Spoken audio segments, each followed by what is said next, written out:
Y bueno, muchachos, para continuar practicando sobre este tema del dominio máximo de un radical de índice par, vamos a realizar un par de ejemplos más. En este caso podemos apreciar que el índice es un número par. Para este ejercicio el índice es 4. Entonces vamos a tomar el subradical y vamos a escribir mayor o igual que 0. Esto nos va a recordar que habíamos trabajado con desigualdades en una situación muy parecida a esta. Si nos recordamos, la idea era factorizar todo el polinomio para luego hacer un trabajo con una tabla que nosotros creábamos teniendo los ceros del polinomio. Utilizando inspección, esto nos quedaría x más 1 multiplicado por 3x menos 8. Todo esto mayor o igual que 0. Ahora nos vamos a recordar que la idea de esto estaba en tomar este paréntesis e igualarlo a 0. De donde nos podemos dar cuenta que x es igual a menos 1, y a esto le llamábamos 0 del polinomio. Luego tomamos el segundo paréntesis y realizamos el mismo procedimiento, en donde lo único que hay que comprender es que el 8 estaba restando, entonces pasó a sumar al otro lado de la igualdad. El 3 estaba multiplicando, entonces pasó a dividir al otro lado de la igualdad. Y de esta forma vamos a decir que x igual a 8 tercios es otro 0 del polinomio. Ahora vamos a generar una tabla que tenga dos reglones. Esto debido a que en esta parte tenemos dos factores. En dicha tabla vamos a escribir en el primer reglón el primer paréntesis, es decir, x más 1. En el segundo reglón vamos a escribir 3x menos 8. En la primera columna siempre vamos a escribir menos infinito. En la segunda, para este caso, vamos a escribir el menor de los ceros del polinomio, el cual sería 1 negativo. Y en la siguiente columna escribimos 8 tercios, que es mayor que 1 negativo. Y en la última columna escribimos más infinito. Ahora nos recordamos que de el primer paréntesis nosotros descubrimos que se volvía 0 cuando x era igual a menos 1. Entonces debajo del menos 1 en el primer reglón vamos a dibujar un 0, de donde se desprende que al lado izquierdo es negativo y al lado derecho es positivo. Luego también descubrimos que en 8 tercios se volvía 0 el segundo paréntesis. Entonces en el segundo reglón colocamos un 0 por ahí y nos recordamos que a la izquierda del 0 es negativo y a la derecha del 0 es positivo. En este punto podemos ver que en esta primera parte tenemos que se repite el signo negativo dos veces.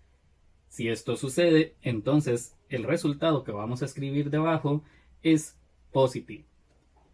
En esta parte se repite solamente una vez. Si esto sucede, escribimos negativo. En esta otra parte ni siquiera existe el signo negativo, entonces evidentemente el resultado va a ser positivo. Entonces, ahora nos tenemos que recordar de lo que decía la desigualdad. La desigualdad dice que debemos de buscar aquellos valores que me generan resultados de esta multiplicación que sean mayores o iguales que el 0. Teniendo en cuenta lo que hicimos en esta tabla, podemos observar que entre el menos infinito y el 1 negativo, nosotros vamos a obtener valores mayores o iguales que el 0. Entre el menos infinito y el 1 negativo, podemos ver que se generan valores positivos.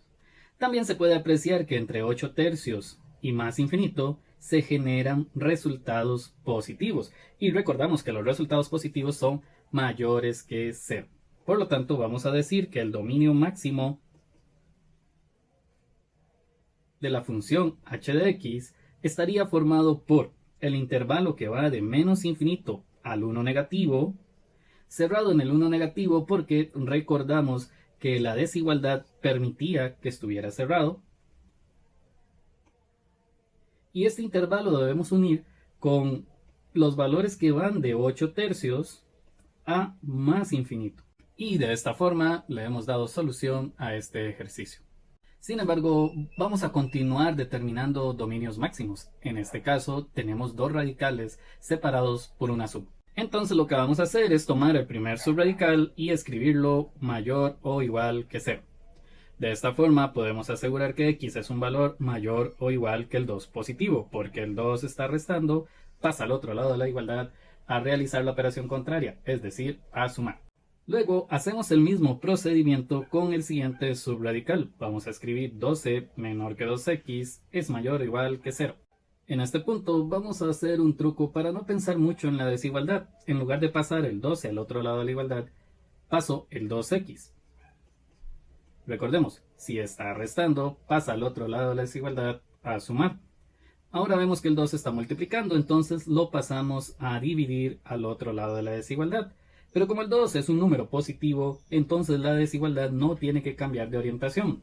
Simplificando la fracción nos quedaría que 6 es mayor o igual que x. Vamos a entender algo aquí bastante importante. Del primer resultado que obtuvimos, nosotros podemos generar una recta numérica para crear la notación gráfica del resultado de esta desigualdad. Esta desigualdad dice que todos los números que yo puedo utilizar son mayores o iguales que el 2. Los números mayores que el 2 están al lado del infinito positivo. Es por esto entonces que el 2 tiene que estar al lado izquierdo. Si vemos, este intervalo va desde el 2, tomando en cuenta el 2 porque dice mayor o igual, y se mueve a la derecha hacia el infinito. Pero en este otro resultado dice que la x tienen que ser valores que sean menores o iguales que el 6. Sin embargo, debemos de recordarnos que el número 6 es un número mayor que el 2, por eso lo tenemos que escribir al lado derecho del 2. Y de aquí vamos a partir hacia la izquierda porque la x son números menores o iguales que el 6, es decir, nos vamos hacia la izquierda, donde están todos los números que son menores o iguales que el 6.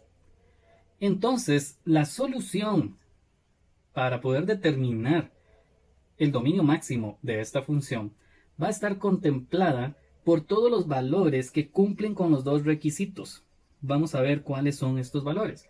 Los valores que cumplen ambos requisitos son los que se encuentran entre el 2 y el 6. Pensemos en un valor cualquiera aleatorio, entre el 2 y el 6. Qué sé yo, por ejemplo, el número 3. El número 3 es un número mayor o igual que 2. Y también es un número menor o igual que el 6. Entonces, realmente, como dominio máximo de la función, nosotros podemos decir que son todos aquellos números que están entre el 2 y el 6. Si la pregunta es ¿por qué entre el 2 y el 6 y no los que están después del 6 o antes del 2? La respuesta a esta pregunta es porque solo los que están entre el 2 y el 6 cumplen con la condición de que son mayores o iguales que el 2 y también son menores o iguales que el 6. Y de esta forma logramos obtener el dominio máximo de la función c de x. Muchas gracias.